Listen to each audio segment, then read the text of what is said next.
So yeah, I guess let's get started. First things first. Who are Weird Kid Studios, and how did you guys all meet each other? Let's go around the room, starting with Jonathan. Sure, yeah. So I'm Jonathan Jennings. I'm the lead developer, and Travis called me the director the other day of Galactic Bar Fight, and I kind of like that title. And so, yeah, I started the project. It was my original concept, and I worked on it for about a year. Enrolled into like a launchpad project, and then asked Travis and Victor to join me on it. And I think it's a much better project for that. So yeah, I guess that's me. Yeah, that's how I started. Yeah. How about you, Travis? How did you and Jonathan like meet initially? Like, is there a story behind that? Uh, Mm, nothing too crazy. We mm, met in college actually, mm, and we had a bunch of classes together, and we hit it off like anybody else. So we chatted, and then our friendship really didn't take off until after we graduated. When I posted on Facebook back then, I was like, "Hey, I want to make a game. Does anyone want to help?" And Jonathan was me right on it. He's like, "I want to do it," and and at that point, the rest is history. We talked on and off. We made a simple, at the time it was Endless Runners. We made a quick, simple game, and we kind of just published that onto the internet. Nothing crazy. And then it wasn't until John, I guess a few years later, John came to me with another idea for a game called Lenzo's Halloween Adventure, which is the bigger one, I guess you could say. We entered that into a contest. We got first place in that contest, and yeah, so that's now going on. I mean, that's a decade now, right, John? 10 years yeah, we've known it's each been a other. while. Yep. So yeah, that's kind of the background from there, and then from there we just chat here and there, and yeah, like you mentioned, he brought me on for this game. He asked, "Hey, do you want to do a VR game?" I told him I've never done a VR game, but I would love to work with you, John. I always joke with him that he's the peanut butter to my jelly when it comes to solving solutions, because I have an idea and John's like, "Oh yeah, I can do that," and then he just makes it work, no matter how much pushback he might have or gruff he gets with me regarding it. But it's that effect that we have with each other. So. Absolutely. I find that a lot of the best entrepreneurship stories like start from a foundation of a solid friendship, which you two clearly have. Like, man, I can't tell you how many game dev teams I've worked with, where like all like the developers are like butting heads with each other because they want their ideas and their features to be built in. Like, you guys just really get along, and it's awesome to see. And yeah, that's also a big step up from like Endless Runner to VR game. Hey, right. Endless Runners. Endless runners are like, they're usually, in my experience, that like people start off with like, endless runners, this way to like get some cash flow going, build portfolio, and then like from that to VR is this big stepping stone. So yeah, thank you for sharing all that. How about your Victor? What's your story? How'd you become involved in all this?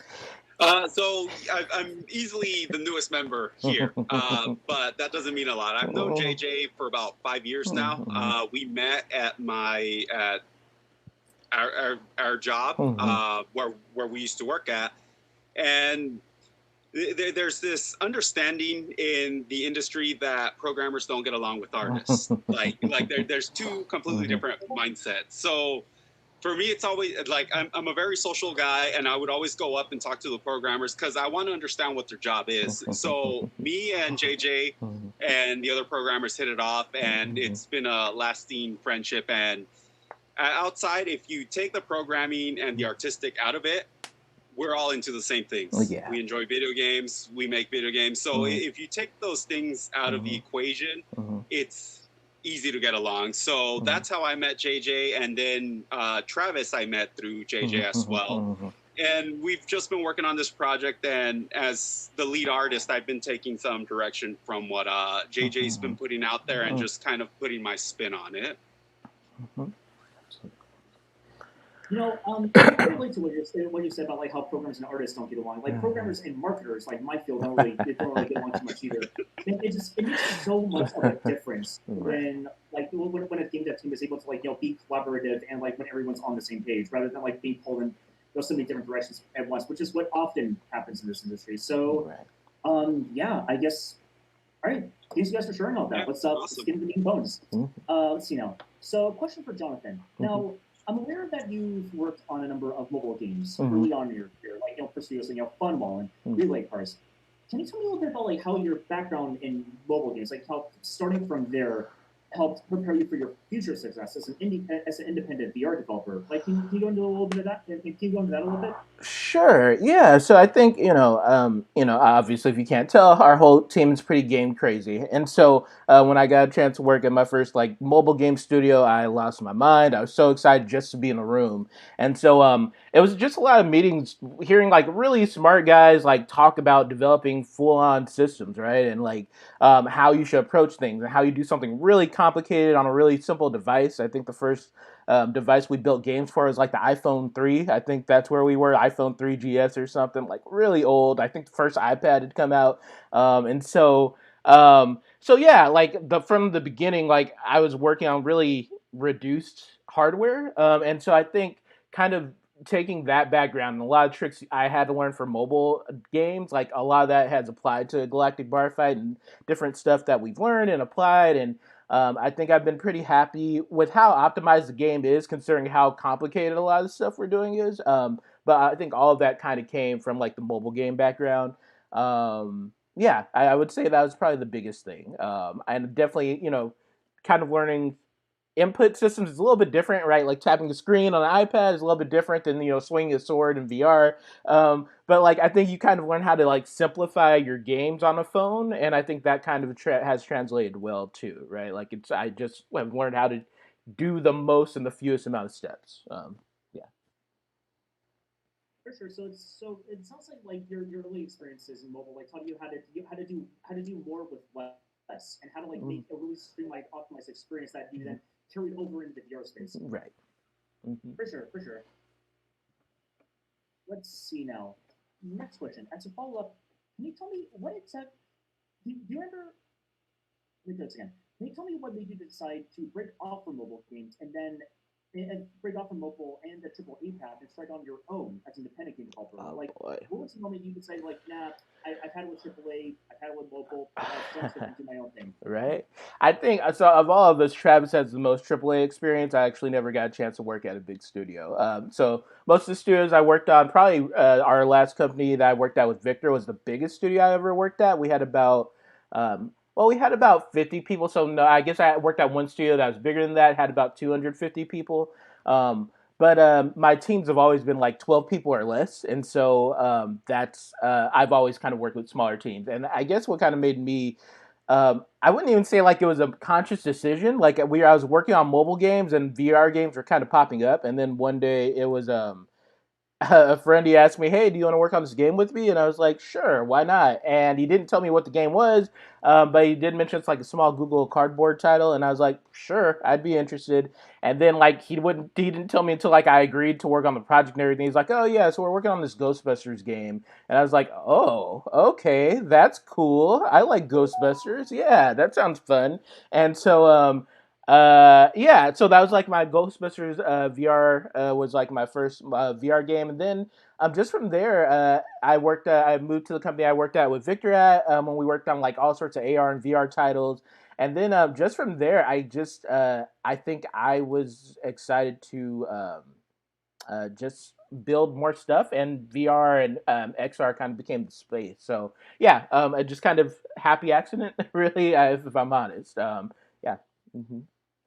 For sure. Yeah, like a lot of like turning points for life, like just like happen like that. Life takes you down some pretty pretty winding roads. You go in one direction and but like it sounds like once you were exposed to VR, like that sort of like gave you a taste, like you just like, okay, this is where the future is headed. So like that's what I want to do for sure. Right. Let's see now. Now another thing that I've noticed, Jonathan, is that you seem to get invited to a lot of interviews and conferences. Like you were invited to the Living the Dream podcast not long ago. You were featured on the Level Up podcast. You were a guest lecturer at UCSC. Can you tell me a little bit about how you developed your own personal brand as a game developer? Like, in what way that helped to drive the success of Galactic Bar Fight? Like, do you ever get people who like download Galactic Bar Fight after like first hearing you on a podcast or like seeing you at a lecture? Like, does that ever happen?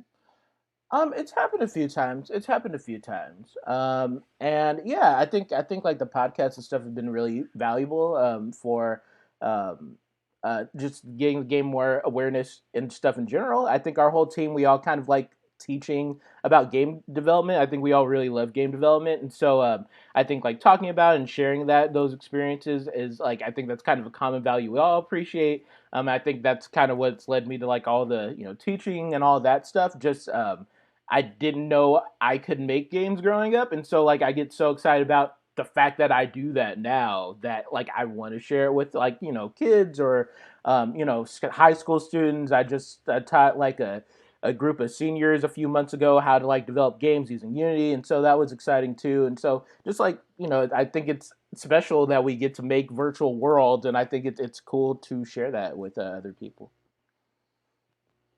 For sure. In fact, let's get I'd like to actually circle back to that a little bit later. But for now, I actually would like to put a question to the entire team. Travis, Victor, Jonathan, everyone, feel free to chime in here.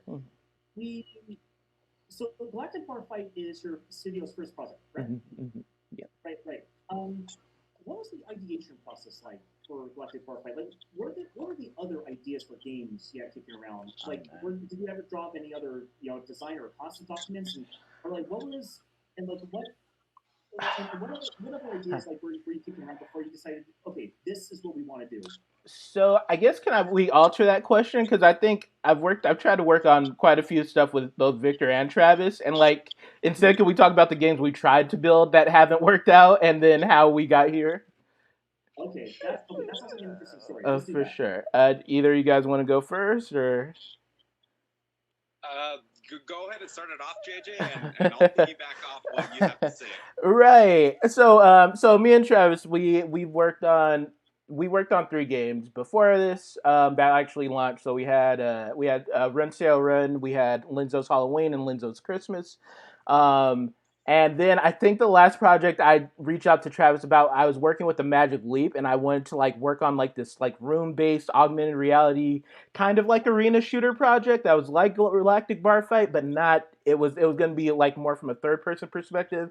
Yeah, I don't know how deep we actually got into the planning of that, Travis. Like, we got documentation done, and you had the prototype, and then at that point, I think it kind of fell off because of I think we just became busy. You were I was living in Las Vegas at the time, and I think I don't know if you were just starting at Relay Cars or if you were then switching over to VR, but you were career shifting as well a bit, and yeah, it just kind of fizzled out, if you will. That's fair. And then you're right. Go ahead, JJ. No, I think I think we were gonna say the same thing. Yeah. So yeah, it was a very similar situation with JJ. Just to give an understanding, I think as game developers, as an artist, in someone who wants to do games, or a developer who wants to do games, we all grow up essentially with some form of dream to develop our own game. We'd love to work on the next Call of Duty or the next Uncharted and stuff like that, but I think there's something for that desire to create our own product, to create our own worlds without the being dictated by somebody else's vision. And I think for me and JJ, we started on a project a while ago, and it's very difficult to come to something when you're not getting paid for it. And on top of that, you have a job that you have to take care of first, that you have to have for paying the bills. So it doesn't leave a lot of time to do something. So when you set your eyes on a project, in this case, Galactic Bar Fight, it has to be something that you feel 100% confident will be a success. Like if there's any little leeway or doubt in the project you may be working on, it probably might be better to just push it aside and maybe come back to it when you have the experience, the knowledge, or whatever, the time or whatever it might be. And I think, to circle back to your question, how we ended up on this idea for Galactic Bar Fight, it just seemed like it was at the right state for us to jump into because of the work that had already been done, especially before it was presented to me. And it's a lot more motivating to see that there's an actual product there already that you can help push further along, and it's not just an idea that someone writes on a piece of paper. For sure. So like the fact that like the prototype and like the foundation was already there, like made that like the logical choice to pivot to. Exactly. Yes. Right. For me, it did. Yeah. Now here's a question I actually just thought of. So everyone here on the team is motivated by a lifelong love of games and desire to make them. Like the ability to just put a universe inside of a computer, like that desire to create. And yeah, that's something that I myself as a writer can relate to. Now, here's a question I'd like to ask you guys: what games do you play in your like for fun, like in your own free time, or for inspiration? Like whenever you're running out of ideas, you need to like reach the idea bucket, like get the sparks flying. Like, what are the games that you turn to? You want to go, JJ? Yeah, for sure. Right. I guess I would say for me, I think the games that inspire me the most right now are indie games, if I'm honest. Like, I think because I think probably the last one I played that I really fell in love with, as silly as it sounds, is probably Donut County, right? Like, and it's such a really dumb concept, right? Throw stuff into a hole, right? Love that game. But it's so simple, and I think it does what its purpose is so well, right? You just put stuff in this hole that gets bigger, and then you put more stuff in the hole, and it just kind of like a mesmerizing and kind of like a trance type of game. So yeah, I think other indie games are the ones that inspire me. Like Hades was a big. I wanted to have a hub world, and Hades was a big inspiration for that. Like after I played Hades, I was like, it's really cool having this action section, and then having like a core hub space, and then like having like the kind of dichotomy between the two environments, right? So it's like there's a space I can chill out, and then there's a space where it's just crazy action. And so yeah, I definitely like other indie games are what inspire me the most right now.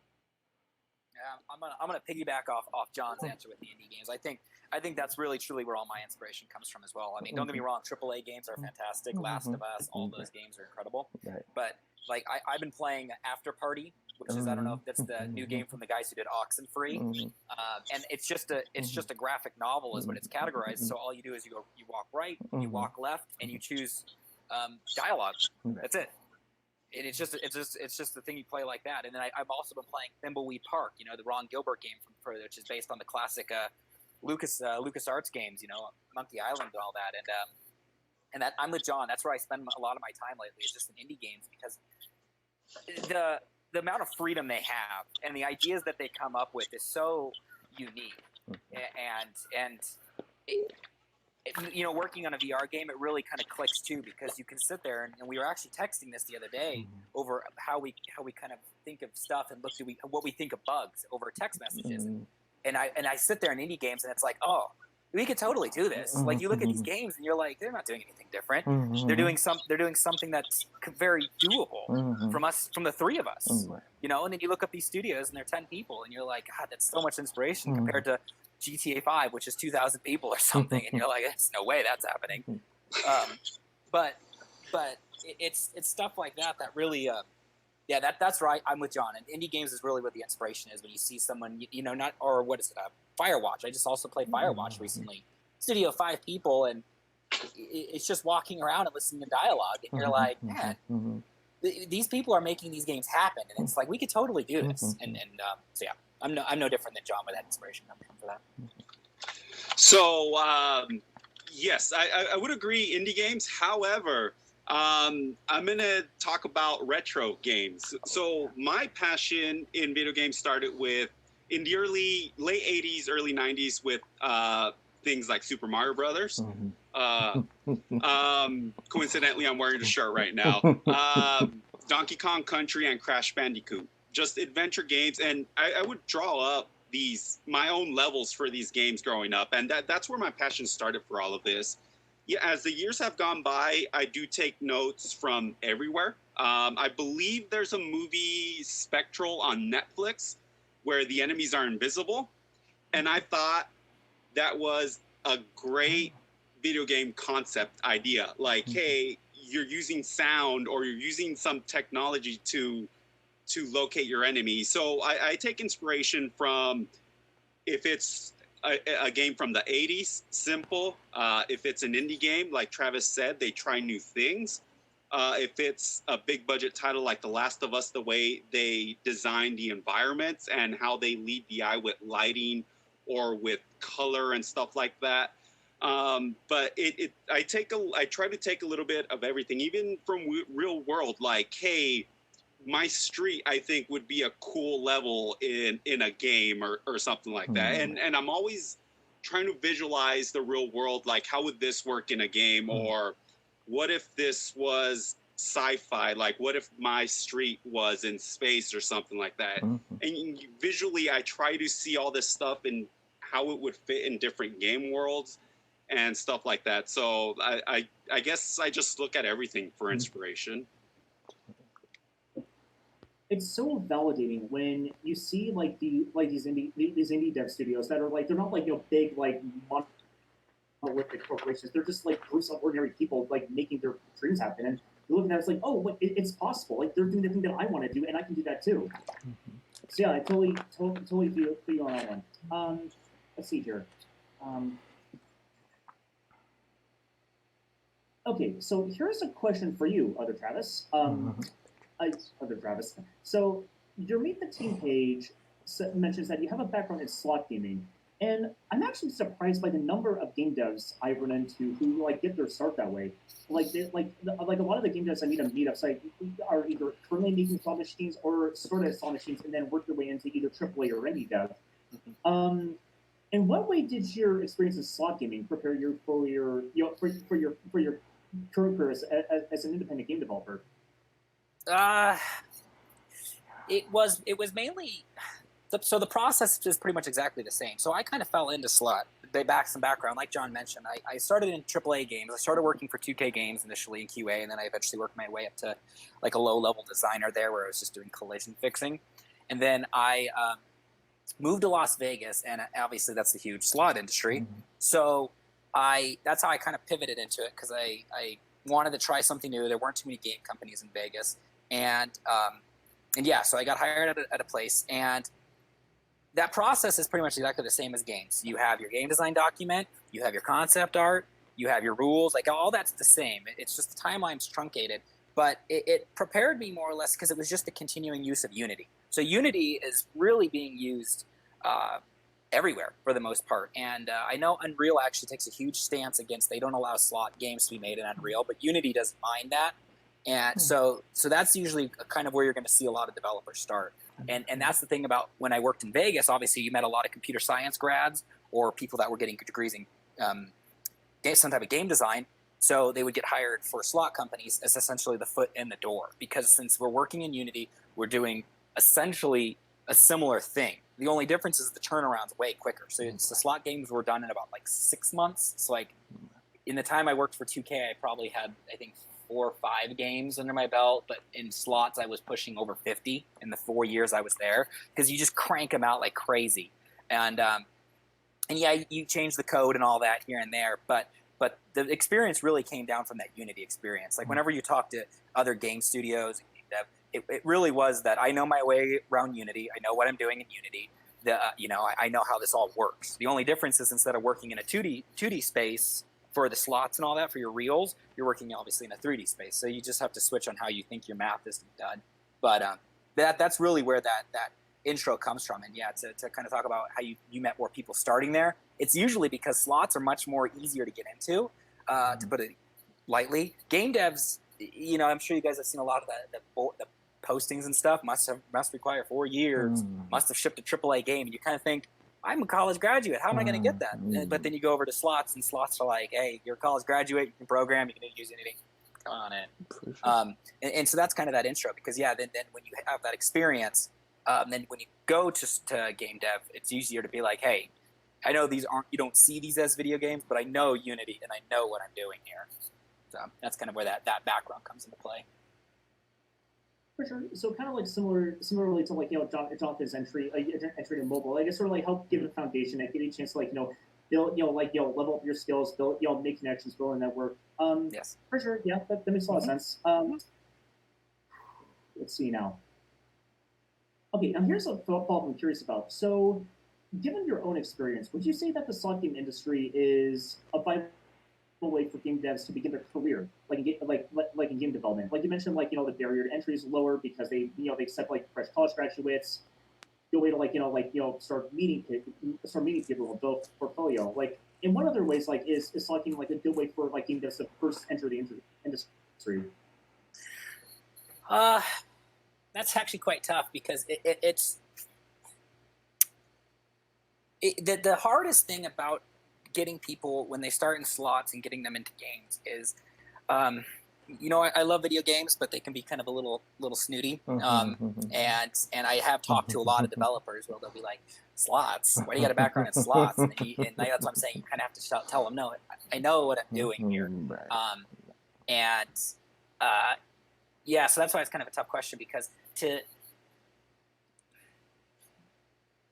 you just kind of have to really prove it. That's why it's tough because, so after I left slots and I started working in the indie area for our first game at an indie studio, which was Defenders of Time back then, we had a lot of people that interviewed for that studio that were coming from slots, but at the same time, a lot of the talent there had already come from video games, so we'd go through the interview, and me coming from slots, I was like, oh yeah, they know what they're doing, they know what they're talking about. But we had we had big names at this indie studio, and like one of them was the original programmers for EVE Online. The other guy, he was a concept artist for Destiny 1. We had a guy who came from movies for art, and then our animator and modeler, he came from Marvel, so he was doing all the Marvel cinematic CGI into Avengers. So we had big name people at the studio, and when we go to these interviews for people who come from slots, they'd all kind of sit there and they'd be like, what? Slots? Like, no, you guys don't really fit in here. But so I had to really kind of guide them, like, no, guys, that's not the point. You got to look past that. You got to see that they understand the process, okay, and what they're doing and how they're doing it. So that's why it's kind of a tough question to answer on how to go about it with connecting the two. It more falls down to the person. If they're coming from slots, they more really have to push and explain why they know what they're doing and how they're doing it. You've just got to kind of make those connections. Probably not the best answer, but yes. Let me add to that as an artist. So unfortunately, the video game industry is very picky with who they bring in. It's all about who you know, and not so much what you know. Kind of like what Travis was saying. If you have a background in slot machines, nobody knows no one who worked in slot machines. So Travis is automatically put on the side like, hey, what does this guy know? When you're coming from college, you have no experience. Hey, what does this guy know? So you're put to the back. And that was me. When I came out of college, I was fortunate enough that one of my professors recommended me to a job in doing vehicles, doing cars, which is what I'm still doing now. So I was shoehorned into, this guy only knows how to model vehicles. He only knows how to do vehicles. So whenever I'd interview for game studios, it's like, hey, do you know how to model low poly assets? I'm like, yes, that's what I went to school for. That's my profession. It just so happens that I ended up in the vehicle industry. So it all comes down to what you've done professionally and not what you actually know, unfortunately. The eternal dilemma of the millennial: can't get a job without experience, can't get experience without a job. Am I right, fellas? Right. Exactly, absolutely. I feel that pretty heavy. Let's see now. I think we're coming up close to the end here. Let's see now. Okay, so you reached like a major milestone with Galactic Bar Fight. You hit the 10-mile mark. You've been in early access for a while. You're planning on a full release pretty soon. What's next after Galactic Bar Fight? What other projects would you guys like to execute? Like, have you guys given any thought to that? Man, I love the idea Victor just threw out about invisible enemies. And actually, there's a weird bug that I had just the other day where there's these rings that show up around the feet of like enemies in Galactic Bar Fight, and one of the enemies, it's when they die, it's supposed to go away. So, but there's this like little glowing mark, and it's like moving around like there is someone there, and I was like, that's like kind of creepy and fascinating. And so I think Victor might be on to our next. I think that would be really fun to explore. Invisible people in VR, terrifying. I don't know if I'd want to play it, but it sounds like a fun thing to make. Yeah. and that's the thing. There's always light bulbs going off. Right. And it circles back to your question. Right. What is the feasible idea to tackle? Right. Like, can we pull this off? Right. For sure. Yeah, like you like it's all good to like want to like make the next indie smash hit, but you also have to like make it have realistic goals and make them time bound. Right. Let's see now. Okay, now here is a question I'd like to get your perspective on, specifically from your perspective as Oculus Quest developers. How can Facebook and Oculus Quest be better advocates for indie game developers? Like, how can they better support smaller developers using their platform? Would you like to add in on that? Yeah. So since I have the most experience with Oculus, I'll jump on that one.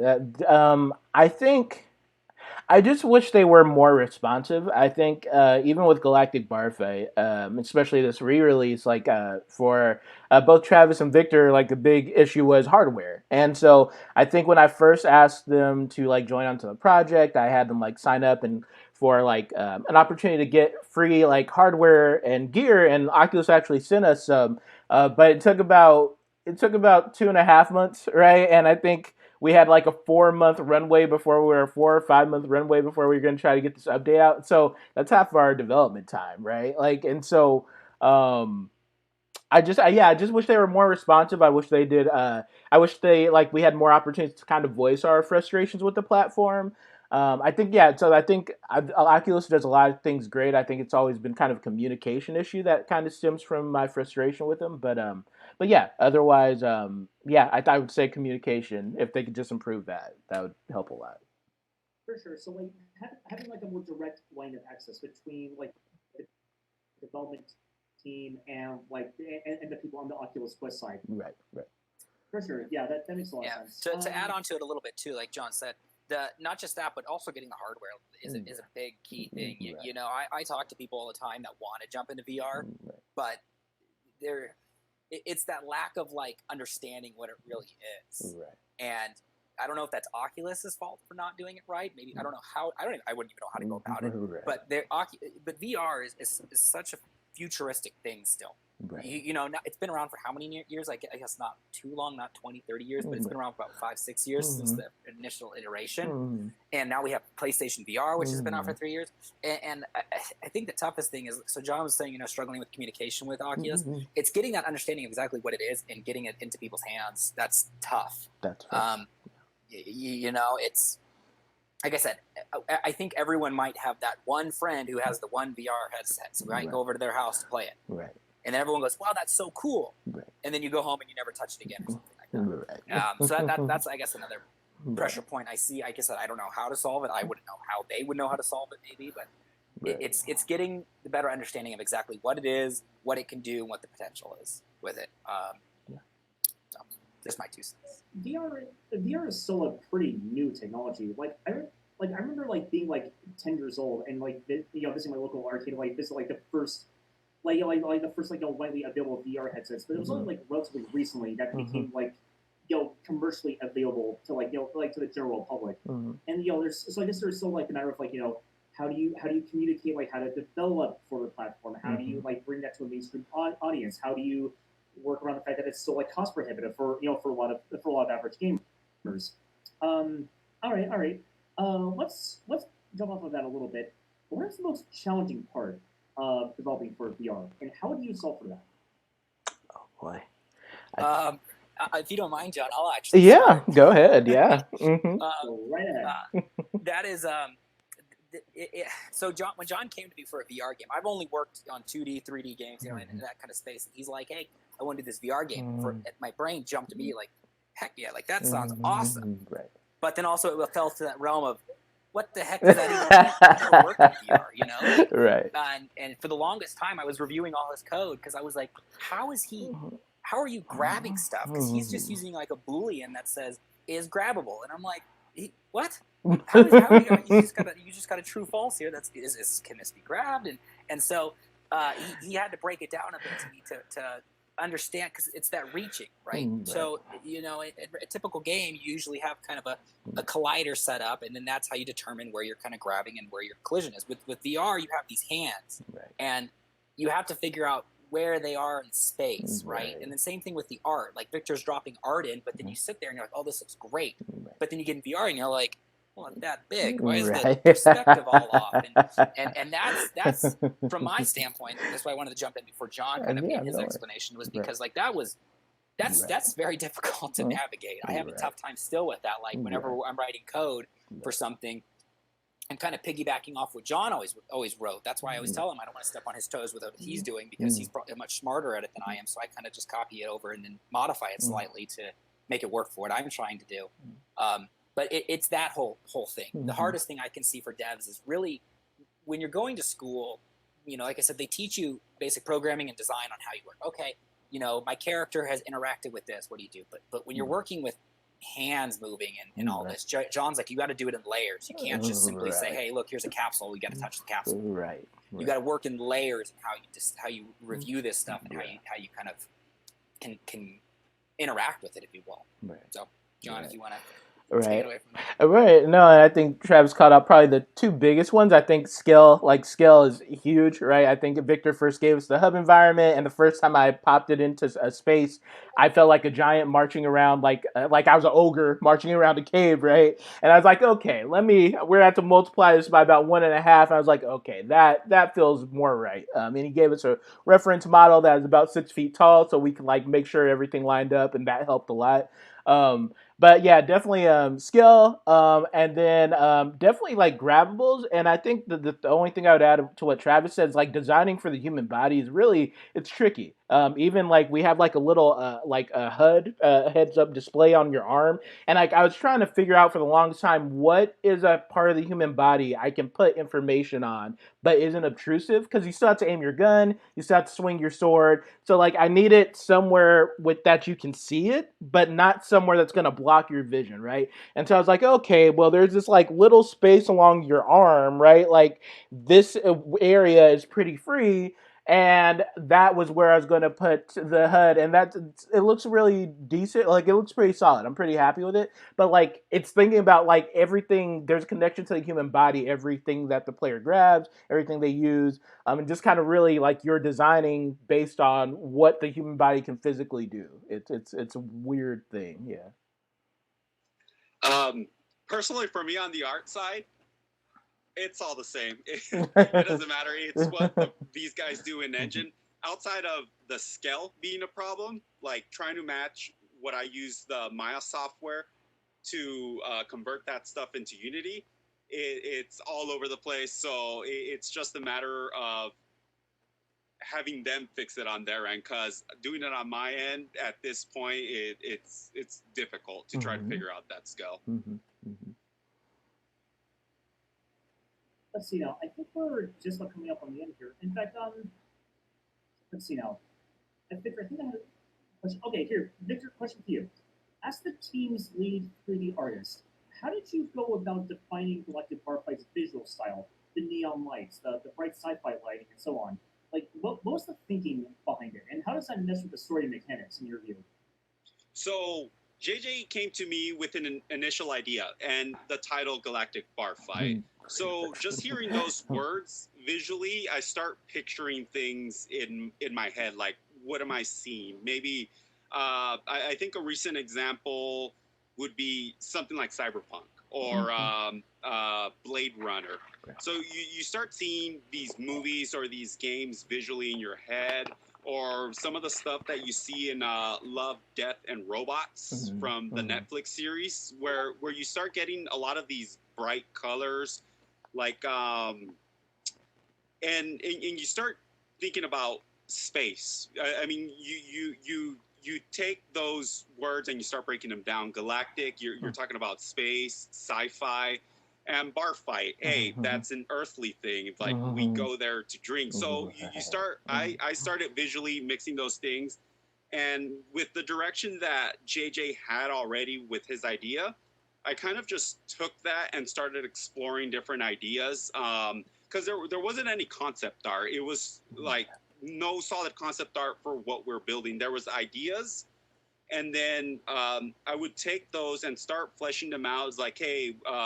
What do you think about this? And even I critique my own stuff. It's like, hey, this doesn't look sci-fi enough.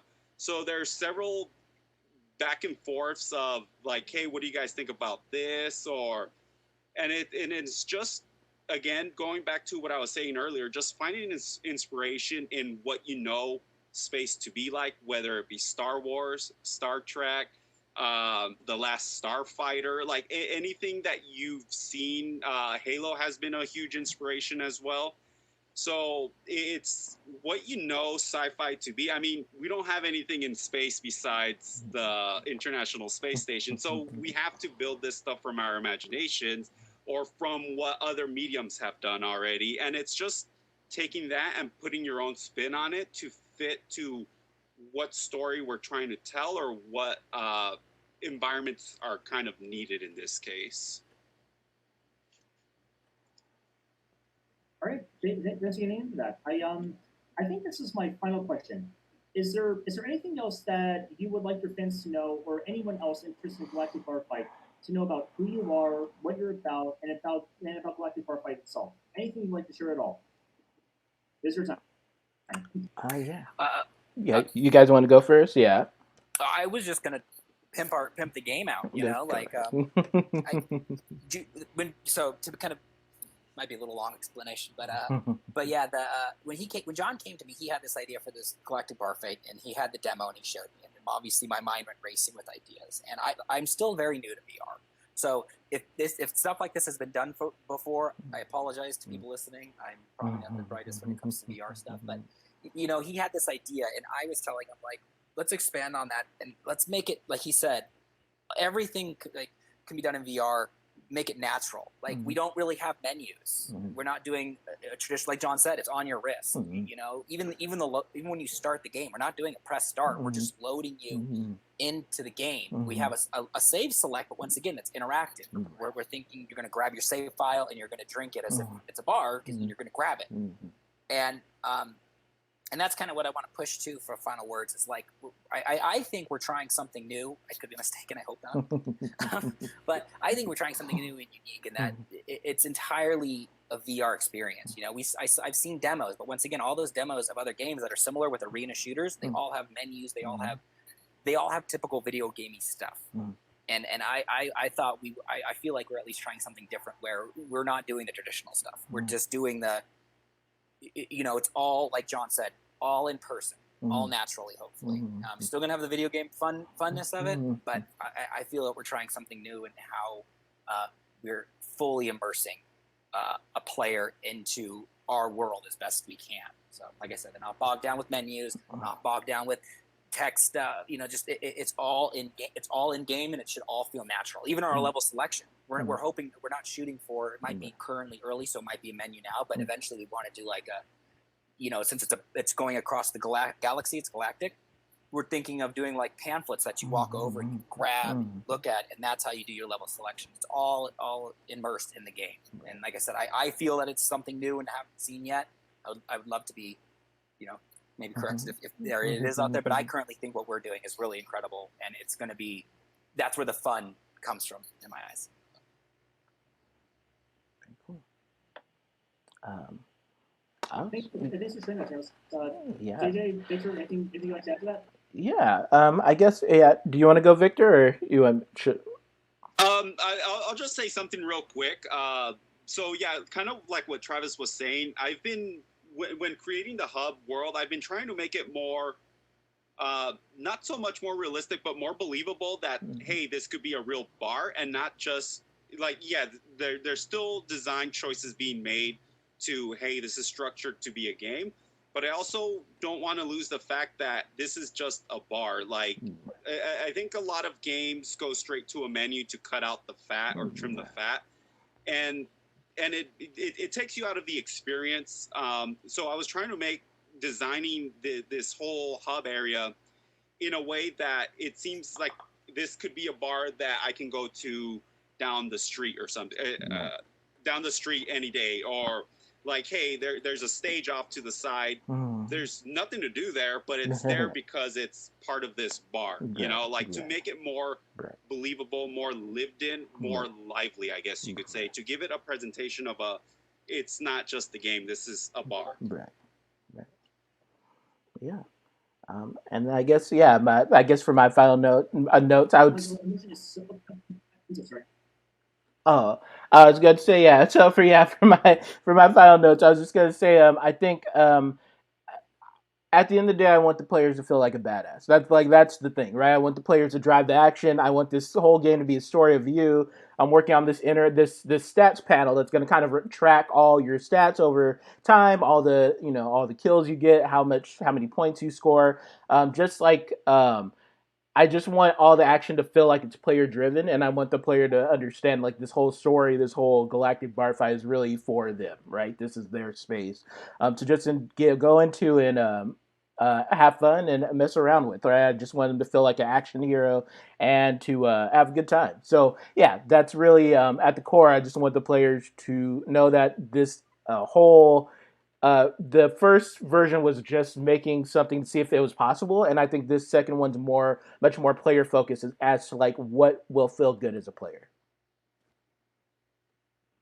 The current theme I'm taking away from this part of the conversation is that immersion is like essential to VR development. Like a VR game it's not enough for a VR game to look or sound real. It needs to feel real. Mm-hmm. You need to make them feel like an action hero, feel like they're in a bar, and that's what you're trying to accomplish with Galactic Bar Fight. Right. Would you say that's accurate? Very much so. Mm-hmm. Awesome. All right, fellas. Looks like we're coming up to the top of the hour. Really enjoyed our conversation. I had a lot of fun talking to you. If you guys pick your brain.